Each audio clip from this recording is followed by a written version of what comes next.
High, good afternoon friends. দেখো আমরা সবাই লাঞ্চ করতে বসে পড়েছি আমাদের বড় বাবার বাড়ি। আমার নিরামিষ যেহেতু, তাই এরাও নিরামিষ খাচ্ছে। তো এই দেখো খিচুড়ি। না, আমি খেয়েছি। আগে আগে ফটোটা করে নিই, তারপর ভিডিওটা ছেড়ে দিই। তারপরে দেখো পকোড়া, এই যে পকোড়া আলু ভাজা, ঠিক আছে, ফুলকপির পকোড়া আলু ভাজা, আর এই যে চাটনি, এই যে তরকারি বেগুন ভাজা, আর এই যে খিচুড়ি। দেখো ঘি দিয়ে ফুলকপি আলু দিয়ে সব মটরশুঁটি দিয়ে খিচুড়ি হয়েছে।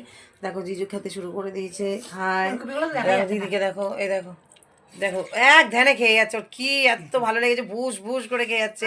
কোন দিকে দেখেছে রিঙ্কির হাতে রান্না খেতে অমৃত। রিঙ্কি এসে তবে খিচুড়ি করলো, তবে এরা খেলো। এরা আমার জন্য ওয়েট করছিল যে আমি খিচুড়িটা বানাবো।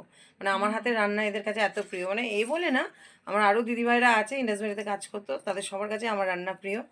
যাই হোক, এটাও আমার একটা বড় সুনাম, হয়তো আজ জন্মে কোনো পুণ্য করেছিলাম। রান্নাটা আমার খেতে সবাই ভালোবাসে। তো ফ্রেন্ডস, তোমরা যদি খিচুড়ি, বড় বাবার নামে খিচুড়ি বানানো হয়েছে, যদি খাও, তোমরা লাঞ্চ করতে চাও আমাদের সাথে, তাহলে সবাই চলে এসো। Welcome, bye bye, tata, see you tomorrow.